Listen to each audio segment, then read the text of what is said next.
Hello. Okay, I just realized I need to change my be right back screen. It's winter.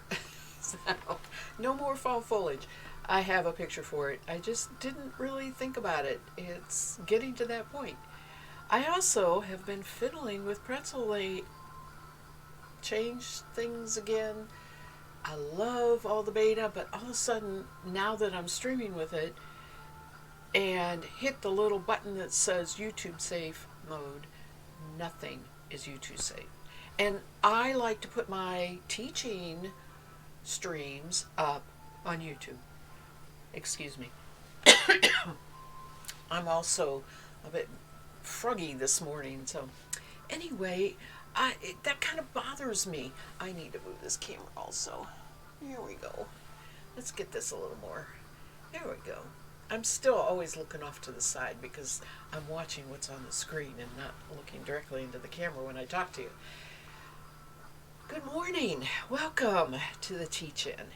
And we'll see what happens with this pretzel. It may stop after one song, which is what I found it happened before, and I may have to fiddle with it a lot during the stream. So we'll see. That's all right. We're going to be here a long time today, actually, in 2 segments.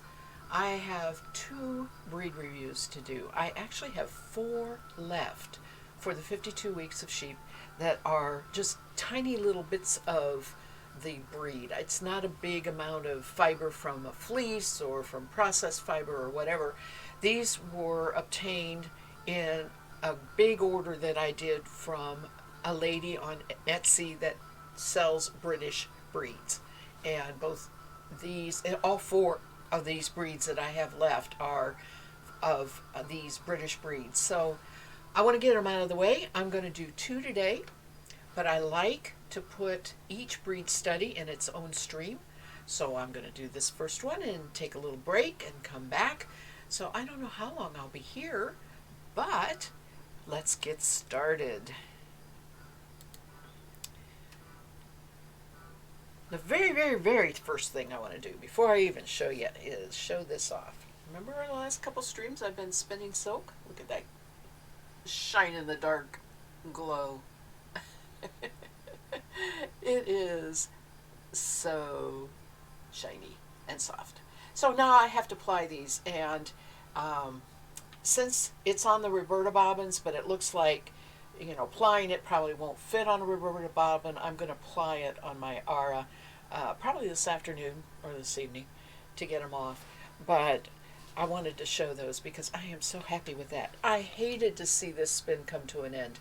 When the fiber goes all bye-bye and the last goes through your orifice and you're like, oh. But I do get to apply it and I get to knit with it. And I've got a couple ideas to make with it that I'm kind of excited about. So, fun spin. It has been a fun spin.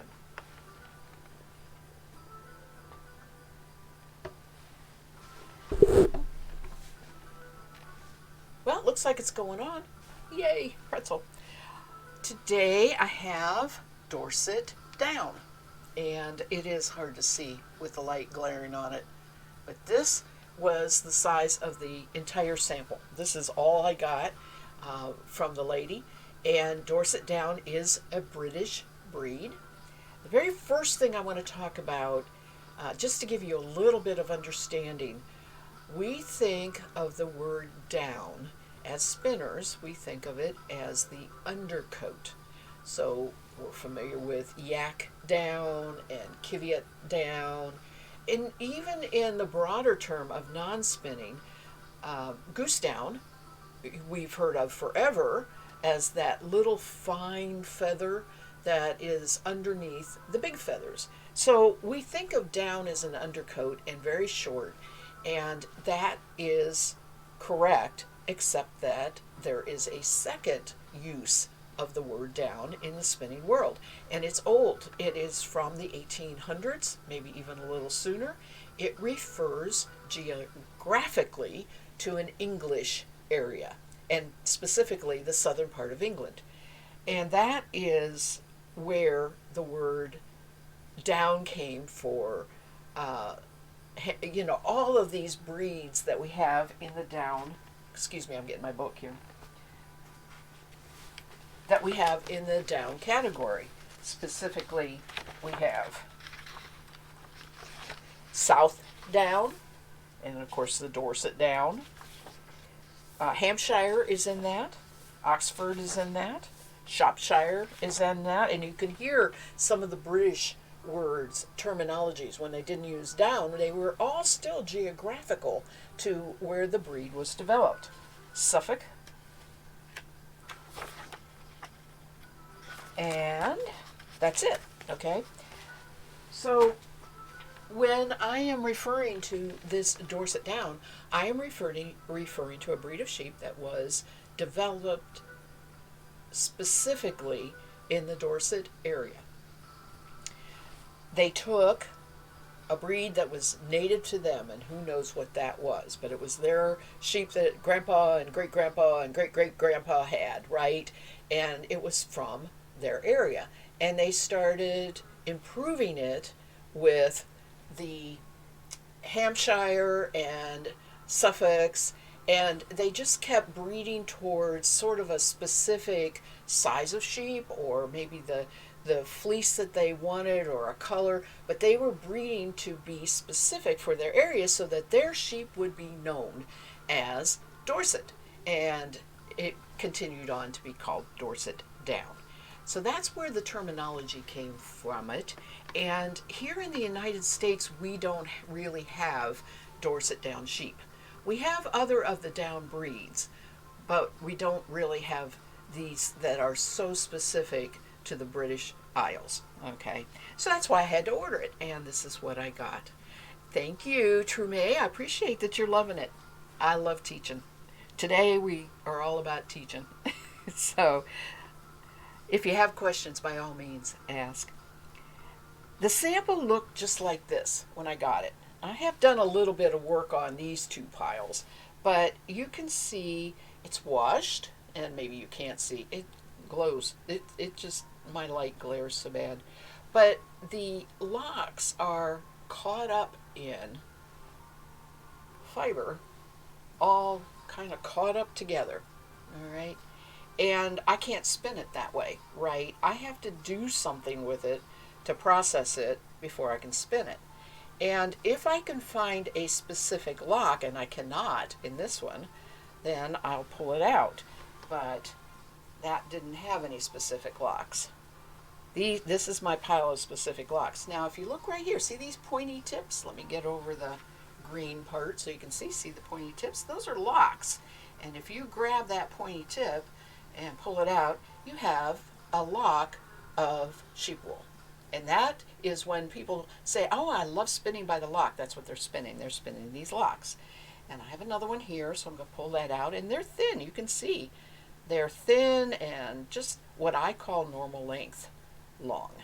Now, there is an area here I want to show, maybe show in the lock. I could show this better here on this one.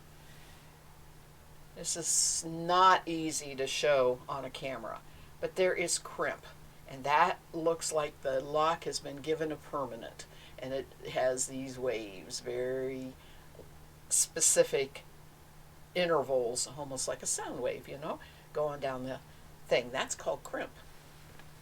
This is a moderate crimp. Some sheep have a lot of crimp. Some sheep have no crimp, hardly at all. So it just varies. So I'm going to finish this up here and distribute it to my two piles, either a lock or two messed up not to be a lock.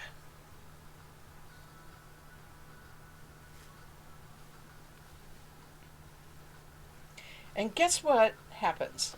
The locks get combed, and if you're a spinner, you know what I mean, and the not locks gets carded for preparation of spinning. This sample is washed, but the tips are dirty. They are stained probably. They're soft, but they're a little rougher than the rest because they're all bunched together, kind of corkscrewed together. There we go.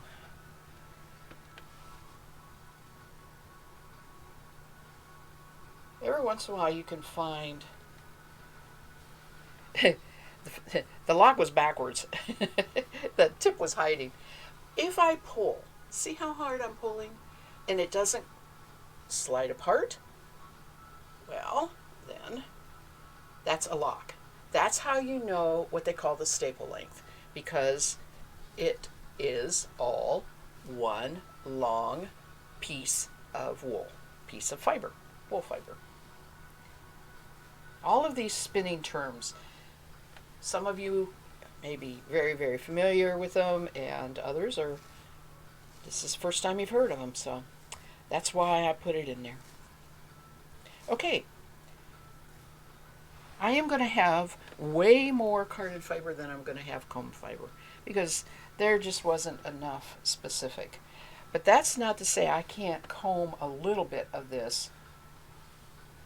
Okay, so now I feel like I kind of have it divided in half. I'm going for just an somewhat equal distribution so that I can spin a little bit on one bobbin, spin a little bit on the other bobbin, put those together for my 2-ply yarn. When I do a breed study, I do real basic 2-ply yarns, not making anything fancy, and I usually end up with about 10 to 15 yards at the most, sometimes less, because I have decided not to spin an equal amount, you know. So these just knit up little samples. That's what I do in my breed studies. So let's start with the combing here.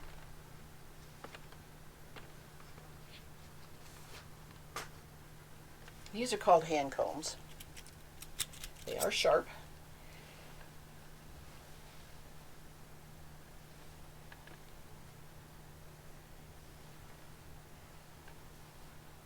This is a real old traditional way of processing a large amount. If you would go back to the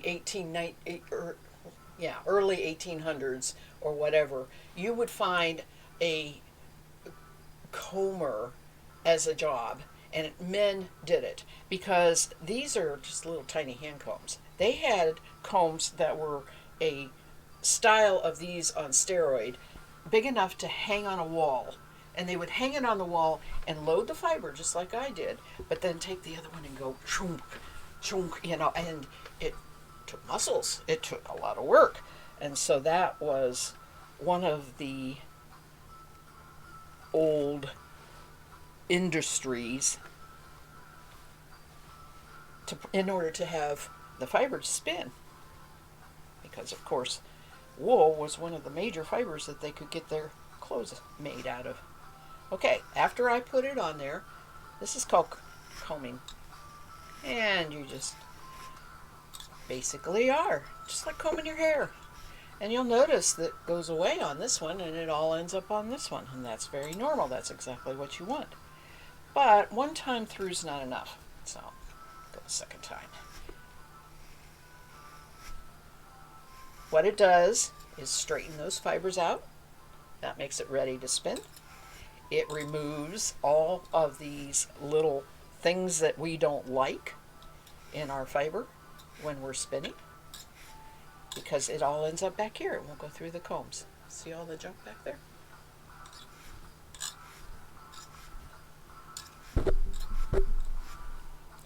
Alright, so this I won't use. It goes in the trash. You can see it's just little bits and bobs. That's what it took out. This I will pull off my fiber to spin, and it's called top. And you just grab and pull.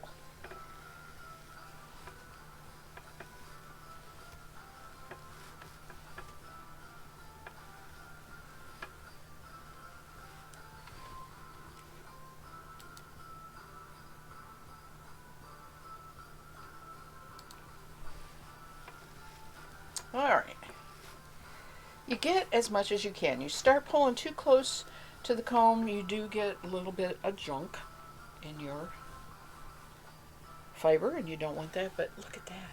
Perfect, beautiful, luscious, ready to spin. By the way, this fiber is what I call true woolly. You know, on the scale of softness, there is, don't put that next to my skin anywhere. And then there's softness that is, okay, that's going to be really nice and warm. It's good for a hat. It's good for mittens. I might love a sweater out of it, maybe with a long sleeve shirt underneath it. That's your middle grade, and that's what this is. And then there's, of course, the merino and the softest of wools, right? That are merino and merino breeds that you can put around your neck in a scarf. That's my own personal scale. I don't. Nobody has officially said that. Now there is an official way to know softness.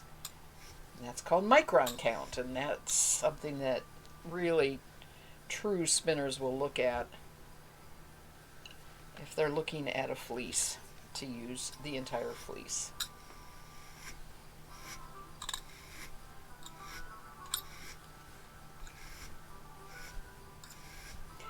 You'll see I flipped the comb.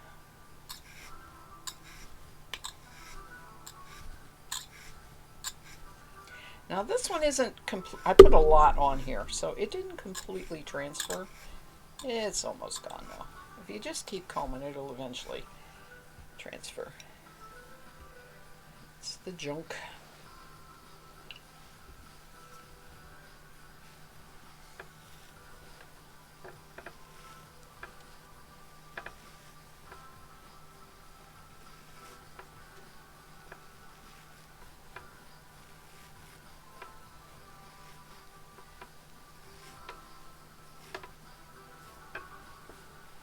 You notice I do what is called nests. Just take a little bit, wrap it up. That kind of keeps it all organized. And now I'm going to do two more. This is that it was not in specific locks, but that's okay. I want to show that you don't have to have specific locks in order to comb it. It will straighten it all out. You might have more waste though if you do it this way, or not get as much off of it as I got from the locks.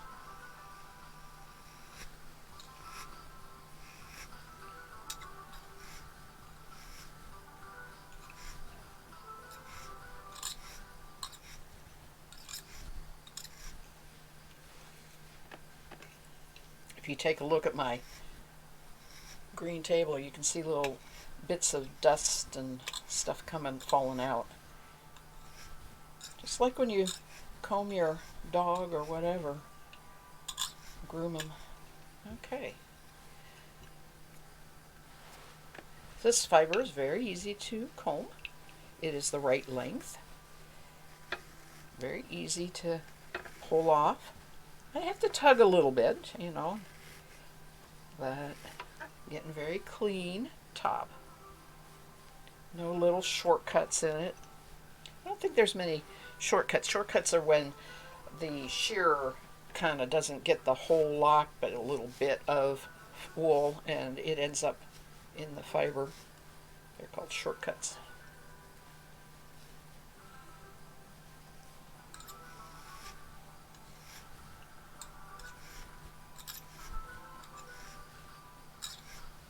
As you can see, there was not as much fiber there. But you also can see that all those little tips that were there are now gone. That opened up, or the hard part is now stuck behind the comb. So it's a way to, some people cut those tips off, but I rarely do, unless it goes so far down that it colors the fiber. This is white with a little bit of yellow, and I have a little chunk right there. Not sure how that managed to get through everything, but it can disappear. All right. So this is ready to spin, and I am not going to spin at the moment. I'm going to spin it after I get the other fiber ready. But those are each a bobbin.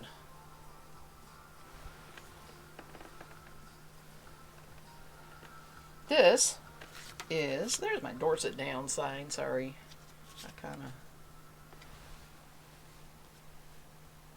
It usually does better if I prop it up like that. Now these are called hand cards. A little dirty. Clean them up a little bit here.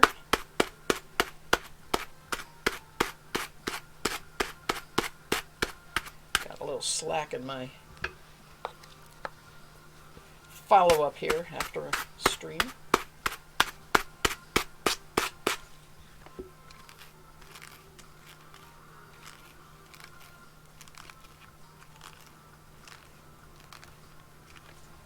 Okay.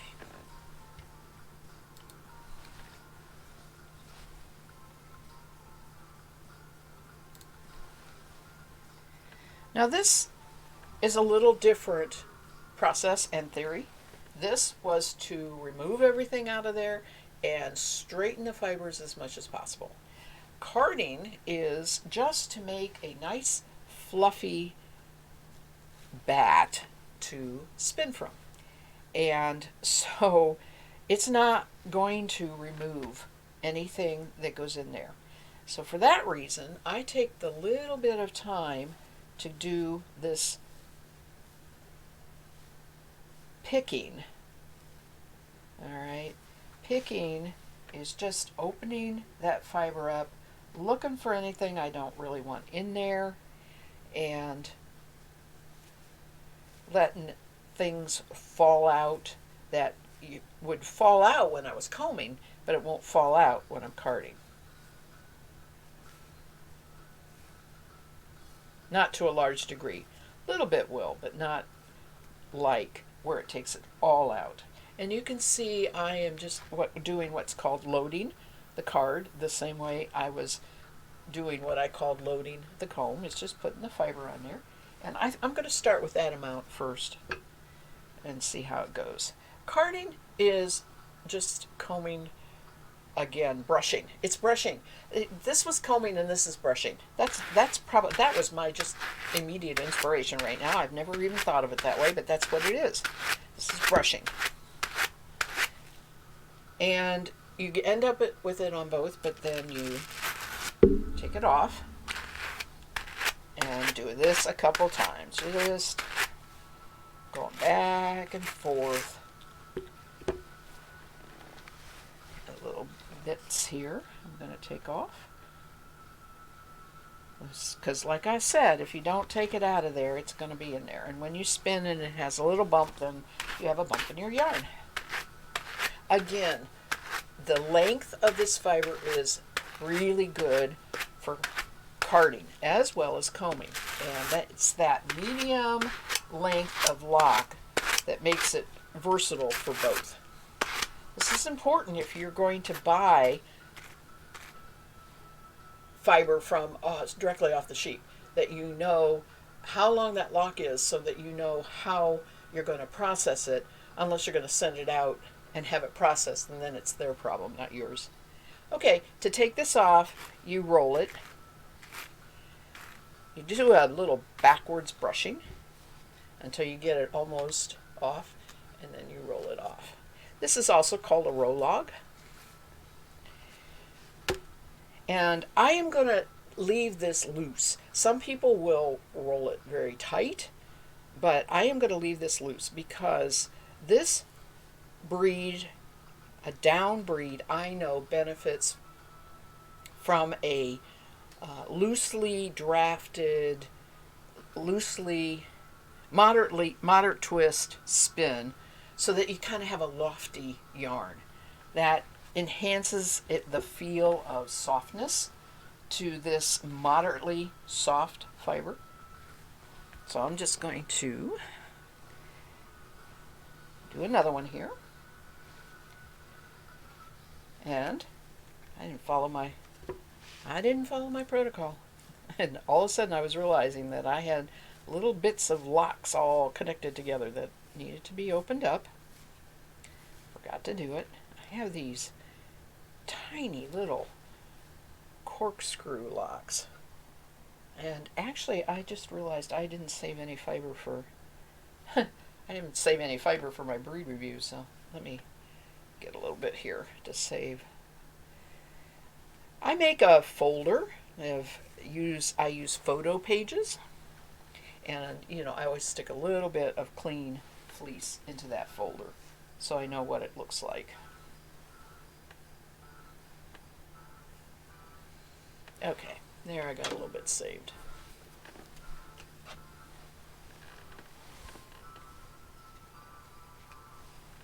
There we go.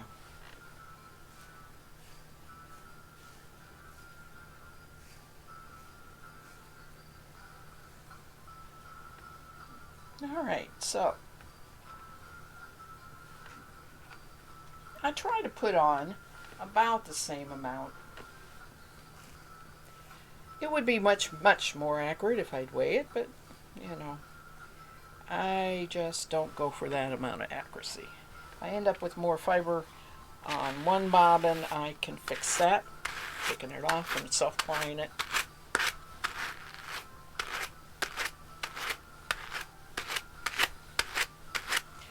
Now you're looking at this and you're saying, oh my gosh, that's a lot of work. Well, yeah, it was. It is. When they were doing this, they may have had larger carders, but not much. There was no real big version of carding like there was a big version of combing. So, kids learned to do this, right? They didn't have their video games that they had to play, and excuse me for being that way, but kids worked. They were put to work as soon as they could, and that, of course, is what they did. They were taught, and then they were taught to spin.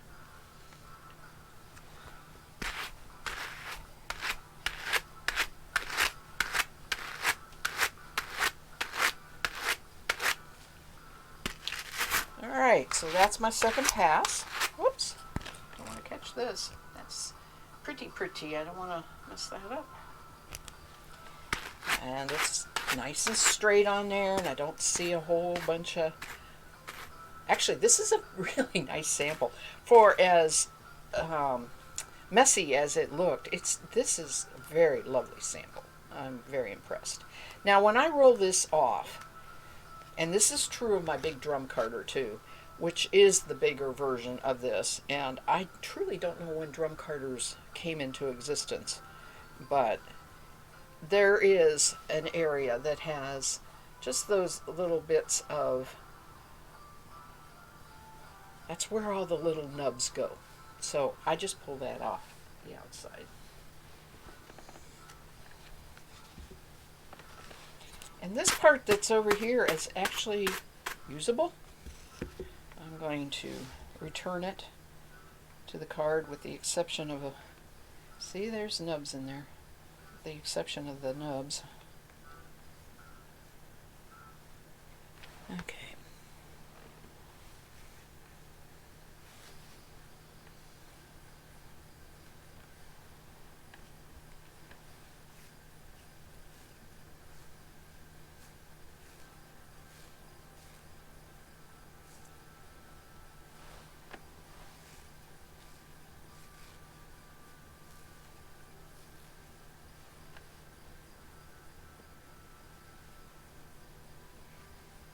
Ever seen a sheep to shawl? There's been some videos of older ones when the women would get together, and there were always several carders. It required people to do all steps, right? And I'm sure they traded off, but there were generally 2 times the carders as there was the spinners, and then there were, there may have been 4 spinners and 2 knitters, and I don't know. That is an interesting story that I need to tell sometime. But I actually did do a shawl once where six of us knit it on one time. It was round and it was on six double pointed needles, and we just it just passed, right? You just pass. It was a lot of fun. I did that with my spinning knitting group one time, and it was a lot of fun. Very interesting to do. Okay, I'm gonna redo this.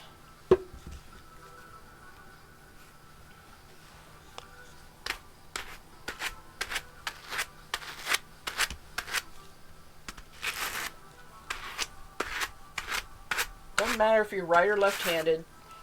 Only thing you really pay attention to when you're doing this is whether you're actually brushing like you want or going backwards to take it off. Where you're not brushing, you're removing it.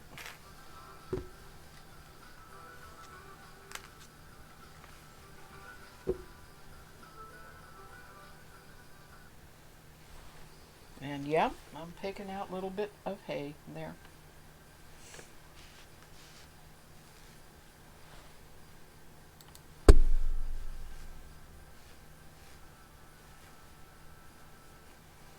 Okay, this last little bit here is got some tough tips, and there probably isn't very much here. I got this one right here that's so dirty. Now, I have seen people do this. I just pulled off the tip, actual tip off of there. See that? It's labor intensive, but it does remove. If you end up with tips that are muddied together, it's still been washed, but they're still stuck together. I'll do one more here. This one isn't bad, but you can put it between your fingers and pull, and the tip will come off. And a lot of people say, "Oh, I don't want that dead tip in my wool," and that's legit. I mean, it's a legitimate processing complaint. However, I am doing a breed study here. I'm not making an heirloom knitted project, so I didn't worry about it.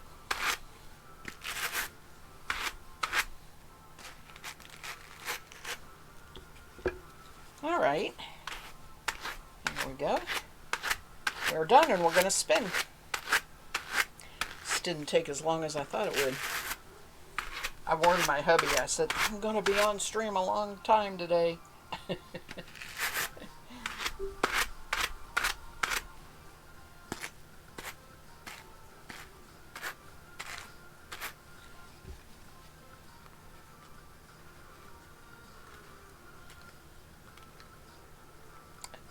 Okay, Pretzel, that's real interesting. That's sort of 'tis the season sideways, sort of, you know. Oh, well. I love Christmas music. I pack it away every year so that, you know, it's all new and exciting, and I need to get it out. Have not gotten it out yet. All right, let me get my spinning wheel and a drink of water, and I won't be talking as much now.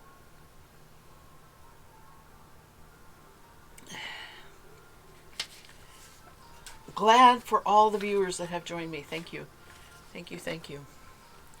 Glad to see you here.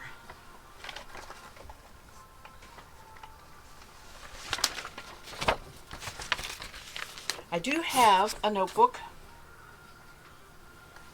and it's your standard college notebook, but I have a page for each of these breeds that are in the 52 weeks of sheep. And I'm going to look for, right there is my Dorset. And this is where I'm going to make notes as I need to. Find a pen. I want a blue one. I want a black one.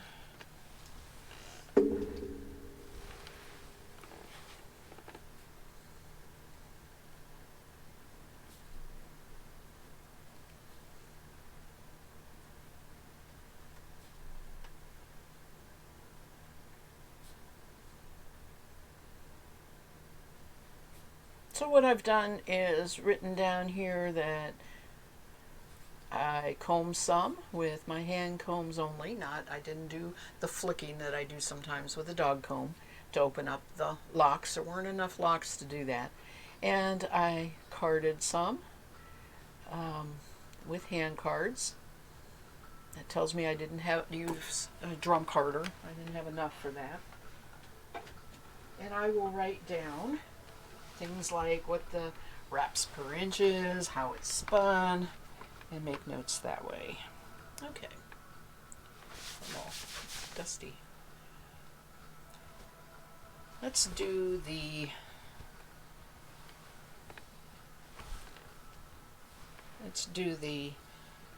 carded first.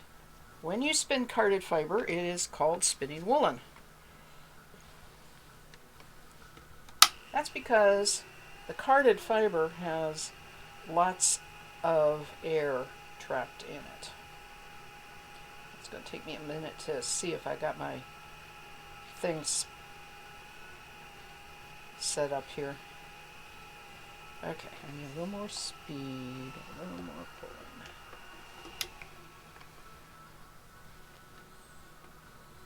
But as you can see, you just take the roll log and spin it.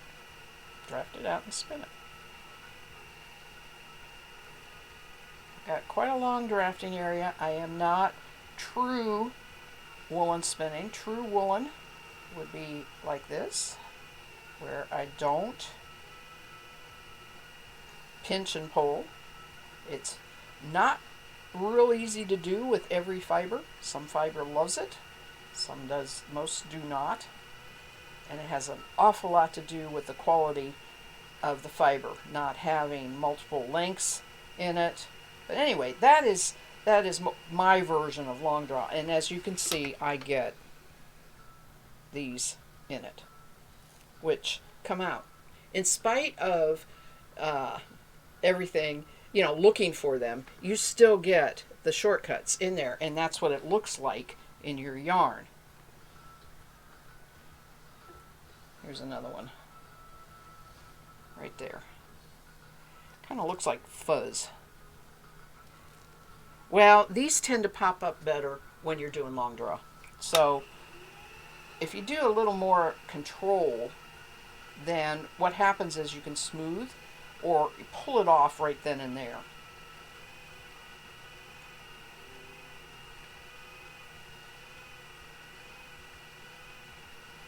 Now you can see I am getting a reasonably moderately thick single.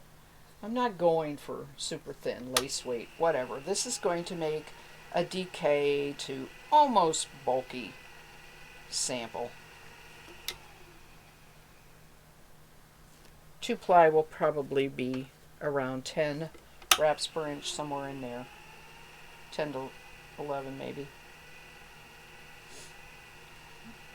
But if I had a whole fleece like this, I probably would not comb it unless I wanted specifically to make lace, a thin yarn. It is quicker to card it. It is quicker to spin the bats.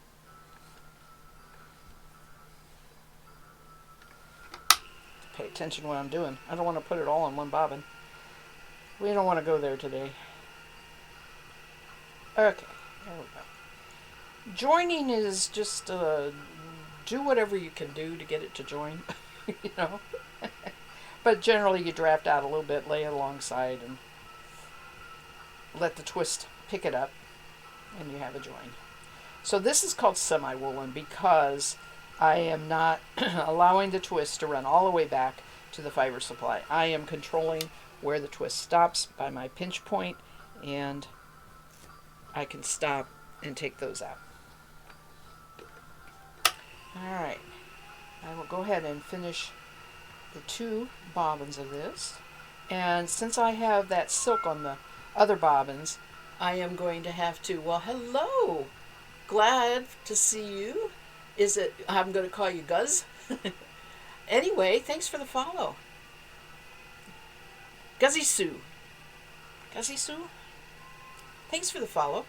You made my sheep come up.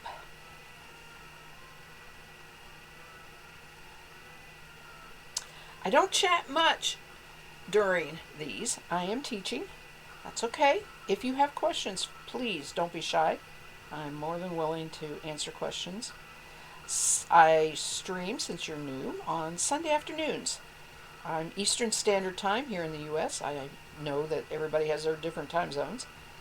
And so it's 3 p.m., but with your follow, you'll get notified that I'm on.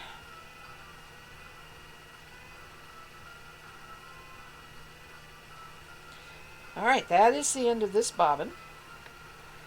I'm going to let it get twisted as much down to the bottom as I can. I'll change bobbins and do the same thing.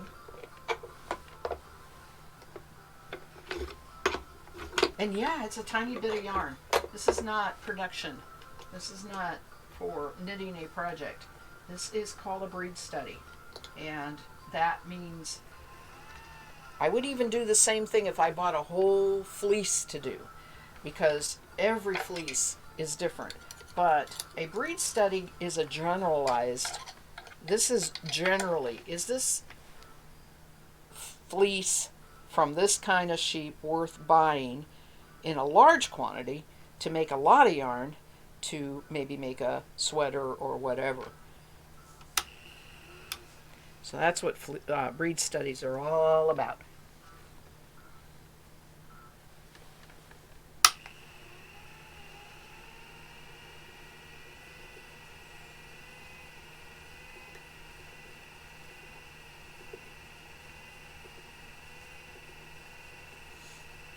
I am spinning on an electric wheel. I use that electric specifically for this kind of project because, as you can see, I stop and start a lot, and that is easy to do with the flick of a switch.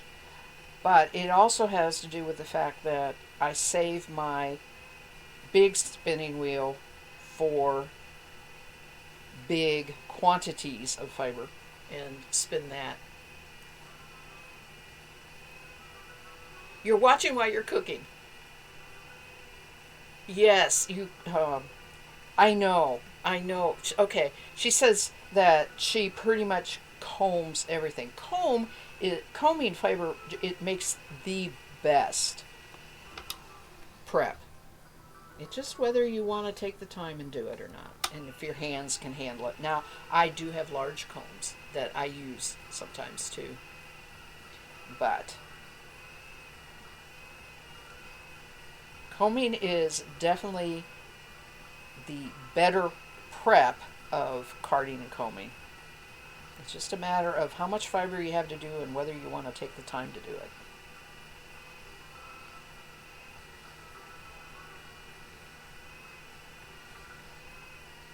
And you can comb more fibers, more breeds than you can card. Remember I talked about staple length? If the staple length is too long, you can't card it well. You have to comb it. So it also is a good thing to know how to do for a wider variety of breeds of sheep.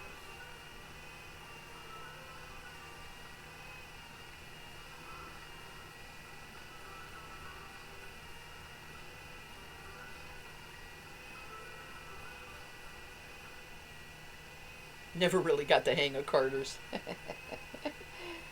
Yeah, I'm going backwards. Yeah, I've just brushed it all off. I know what you mean. It feels confusing, which hand does what. I know. My carders have very fine teeth, and that sometimes gets in the way of me carding stuff too. There we go. Something I didn't like there. That was actually a tip I should have removed.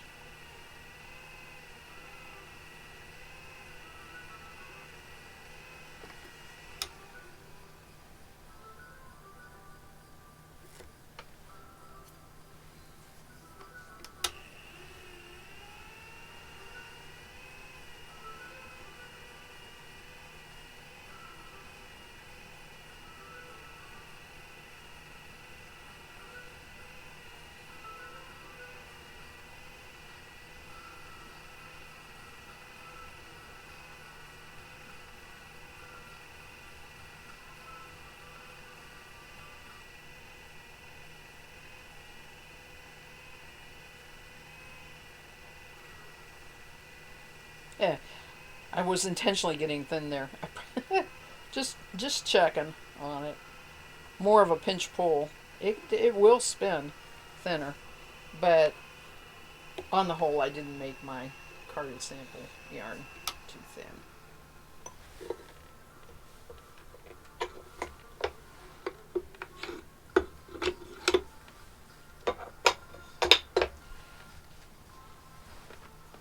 Okay. Oh, you can't see the Dorset Down in the...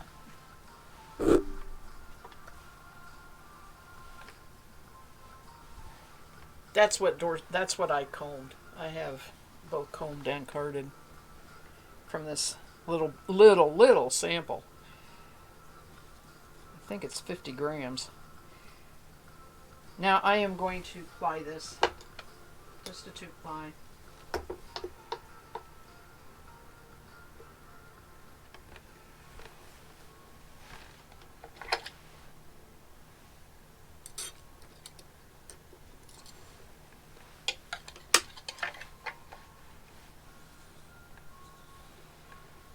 When you ply, you always go the opposite direction. When you're on a wheel, of course, you turn your wheel the opposite direction. On this, I have a little switch that makes this bobbin go in the opposite direction. That's how it works. I also have a Lazy Kate that I will use for a large amount of plying, but this is enough. Plying always needs a little more speed, a little more pull in.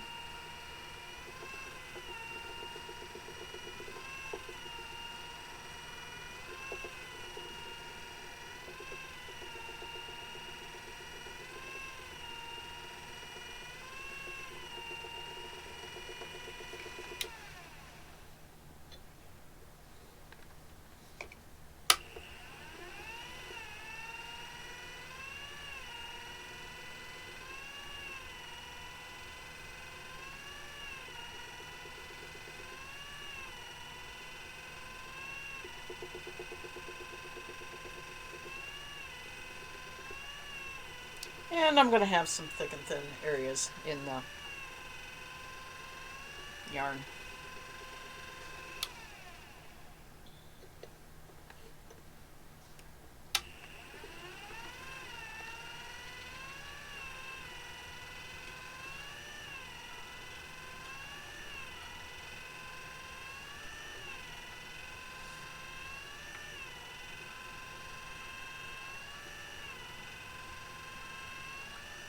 Which when knitted makes just a little uneven look to the, to the knitting.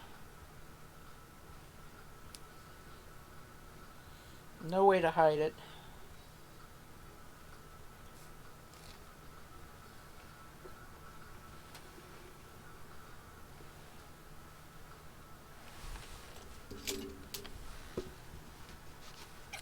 Boy, I came out really even. Huh, really even. Just a little bit left there on the one bobbin. That's unusual. I don't usually plan it that way.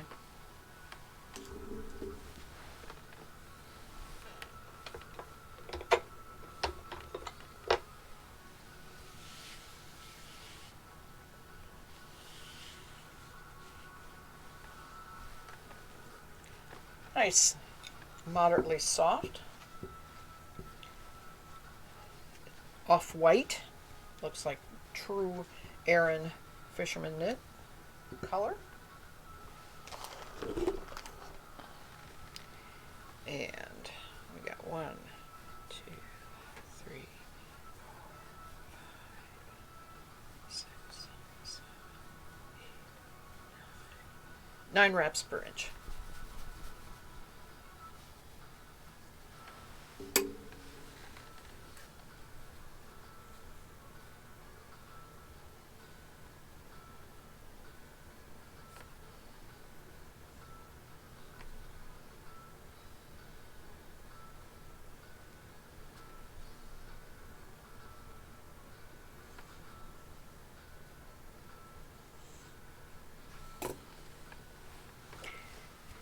I don't even usually bother to measure how much is in here, however, yardage wise.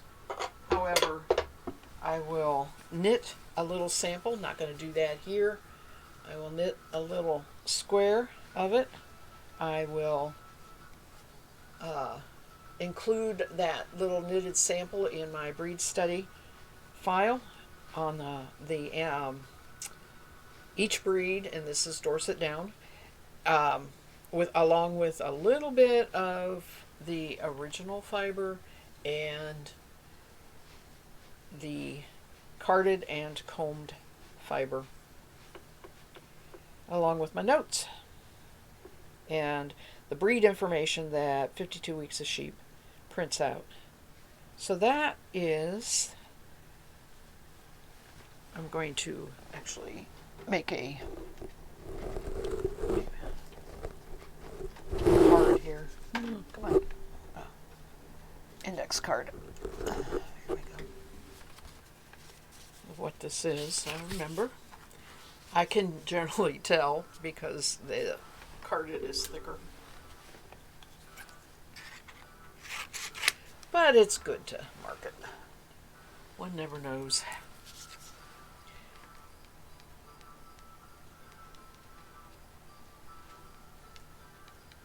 Two ply, 9 wraps per inch, carded.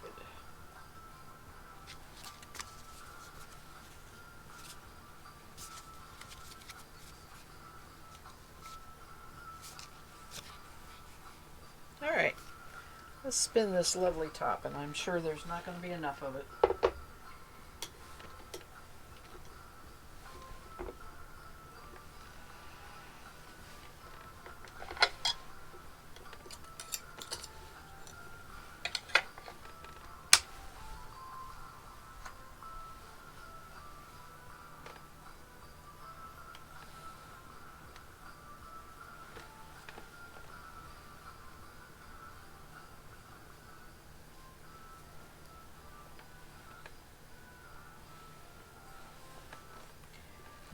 I don't need as much pull-in or speed for the single.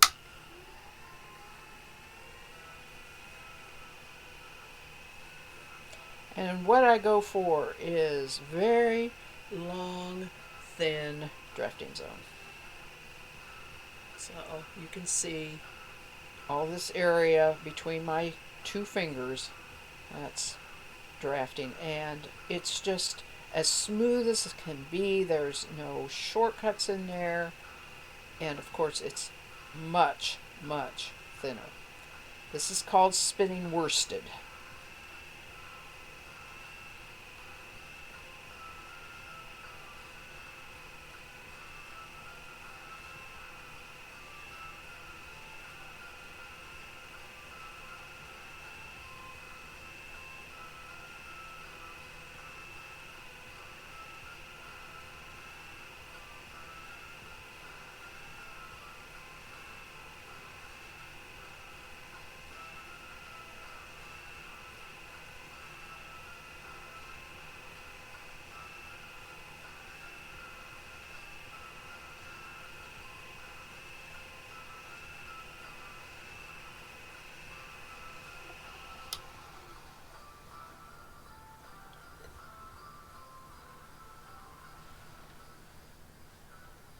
And what I'm spinning is called top.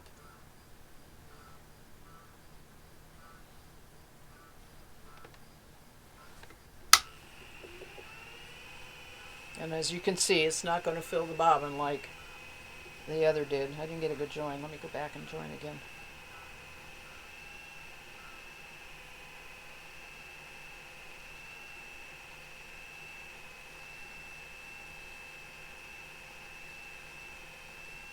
But when you draft out for top for very thin yarn, you want to be able to almost see the individual fibers. And that's, you can get that when you're spinning top.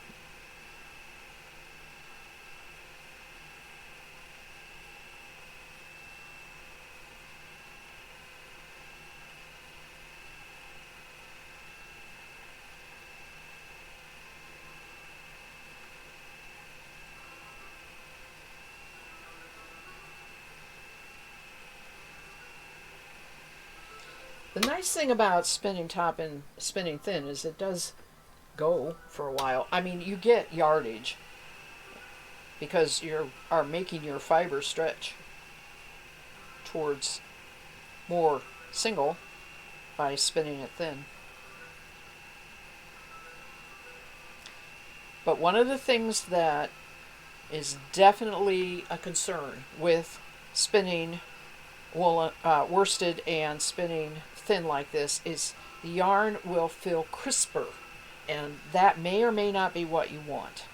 Um, it depends on what you want to do with it. It will show your stitches well in the knitting. It will look very even in your knitting, but it won't have that soft bounce that you get when you spin carded fiber and woolen spin. So, think about the difference between a lovely lace shawl and a really warm, thick, comfortable blanket. It's the difference in the kind of yarns that you would use to make those two things. And that's the difference between the worsted and woolen or the carded and combed fiber.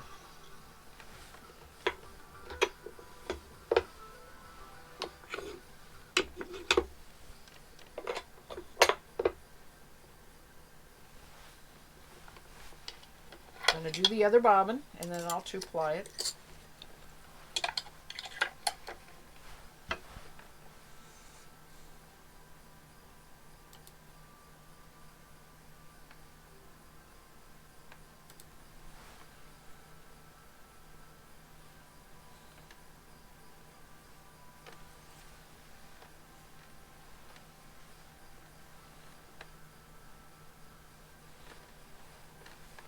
If you're just, hang on, I gotta pay attention to what I'm doing. I didn't put my belt on. If you're just joining me, I showed how to get these processed fibers in the first part of the stream. So go back and check the VOD, video on demand. It'll be there for quite a while. Eventually I do upload them to YouTube, but it'll be on Twitch for a while. And that'll show you how I actually got this preparation to spin, because there are two different ways of doing it. Or come back, and after I finish this, I'm going to take a little break and I'm going to come back and do the exact same thing with a different breed of fiber, of sheep wool. It'll be the same thing for those of you, if you've watched the whole thing, you might want to wait and not come back. On this next one, it'll look exactly the same, except that it's a different white wool. And I, of course, have different things to talk about the breed. But if you didn't catch the first part of this and you're interested in how I got this fiber, come back when I come back on in just a few minutes after I end here, and you'll see. Because I'm going to do it all over again.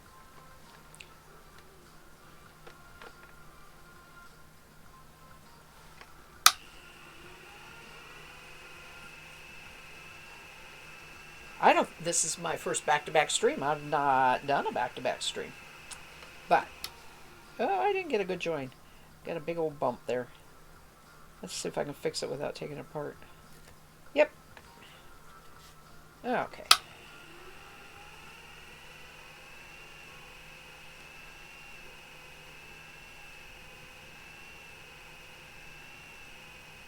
I'm doing it for two reasons.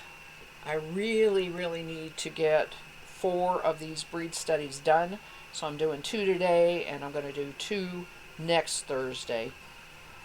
I save my Sunday. When I spin on Sundays, I don't teach then. I just sit and spin something wonderful, usually on my regular treadle wheel. So if that's more interesting to you, join me on Sunday. 3 p.m. Eastern Standard Time for 2 hours. And oh, it's such a treat to sit and spin.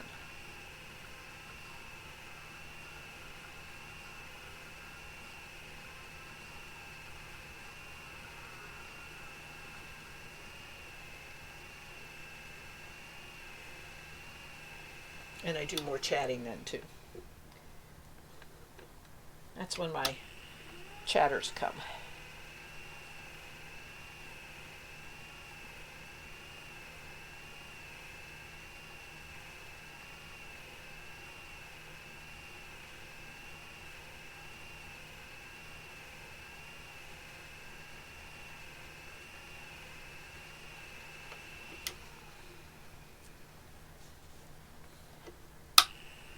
All right.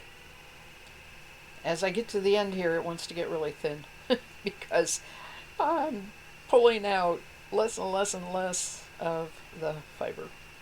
There's not that much left. That's it.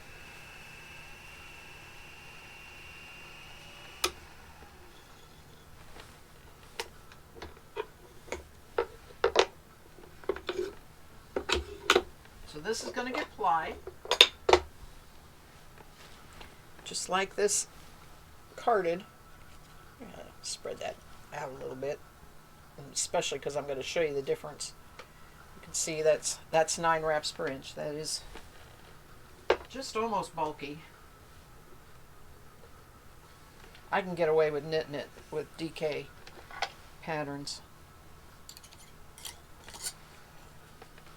None of this is destined for knitting other than a sample swatch though.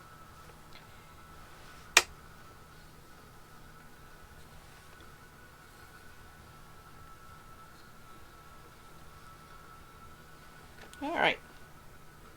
Let me get this.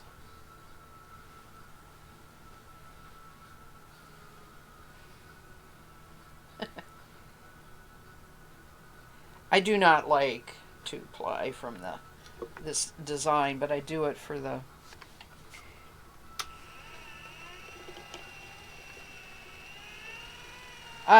short sample stuff. I like to have it down below on a lazy cape.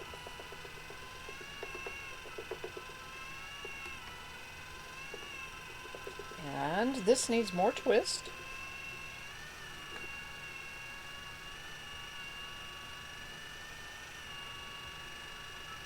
Nice, thin, even.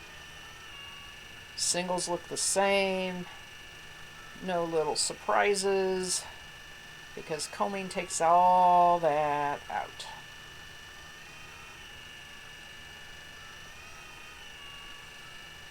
I feel like Bob Ross, just tiny little singles.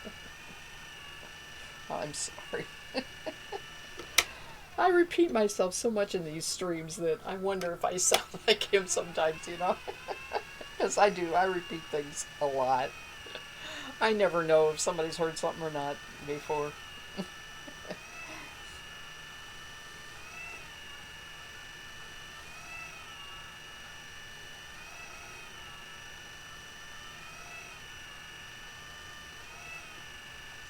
Well, I'll tell you what, Guzzy Sue, the very best way to get all of my thoughts, because it's massive, I'm not going to be able to do that here and now. One, keep watching here, because I will keep doing this. It comes up with whatever I spin, because everything I spin has a sheep breed to it, or if I'm doing wool. But I also have podcast, and it's, oh, I don't need that. Boy, I came out even. And my podcast is under Yarnspinnerstales Tales.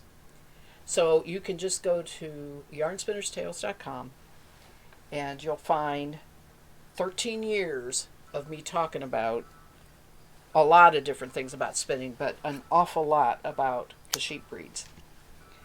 Now, on that page, there's a button up on the upper right hand side that you can go to and get a drop down box, and you'll see a general, and if you go there you'll get a list.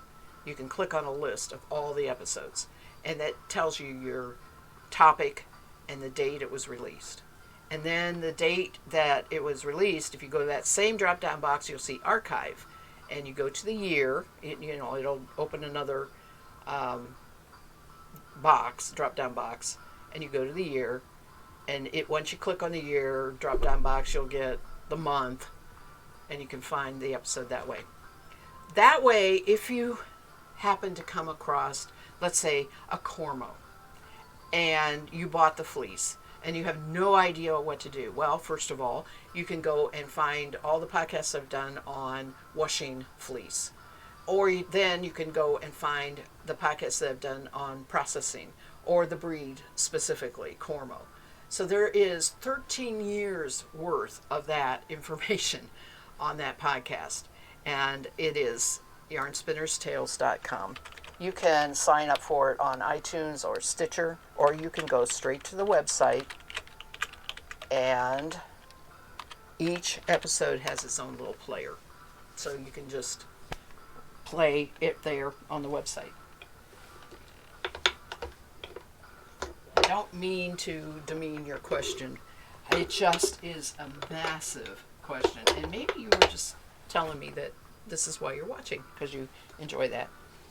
I'm going to count my wraps per inch here on this. And I am done teaching, by the way. So anybody wants to talk or chat or whatever, I'm done teaching now, and I welcome questions or any comments. 1, 2, 3, 4, 5, 6, 7, 8, 9, 10, 11, 12, 13, 14 wraps per inch. Pretty much almost sock yarn. And if you, let me wrap this up.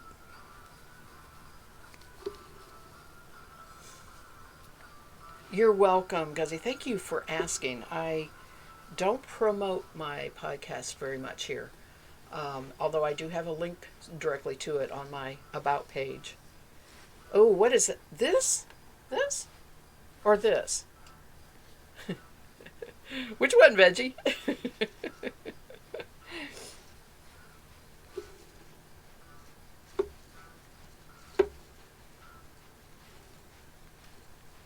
This here is what they had as far as electric spinning wheels before the little 3D ones came out that everybody's spinning on now, the little plastic ones.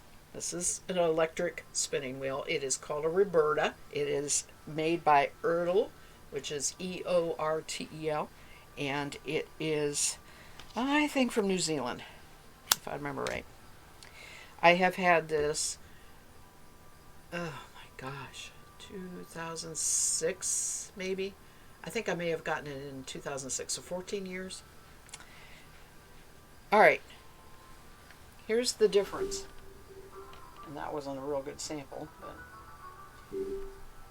they look pretty much the same. Isn't that funny? This is relaxing. This is kind of doing like what Merino does. It's kind of relaxing. When I did the wraps per inch, it came out 14, but it doesn't look it, does it? And this came out 9, probably because of, and they look the same to me. But that's what the measurements said anyway.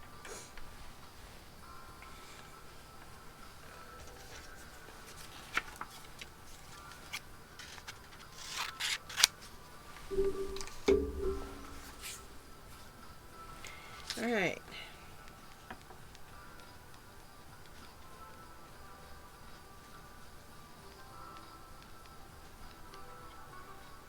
I can't believe they look so much alike. Even on the camera. It's amazing.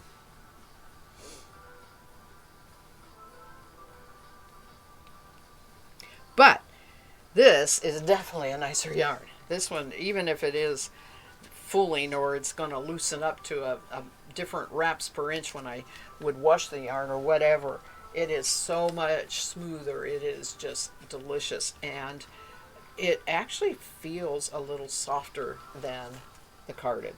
Just to my hand, it feels a little bit softer. So that's my breed study for Dorset Down. And like I said, if you missed any of it, go check out the beginning, especially where I talk about the breed. That's pretty interesting. And second of all, I am going to do the exact same thing here after I take a short break with, not that one, this one. I'm going to come back and do the exact same thing with this one. It's called Hill Radnor. So I will see you on the flip side in just maybe 10-15 minutes. And I know what you mean. Corriedale can really. Veggie Zombie said, I wish my Corriedale was softer. And the only thing is, don't spin it quite as tight. That's about the closest I can say to making it maybe feel a little bit softer. And sometimes you just can't because it's what it is. All right, I'll be back. See you in a bit.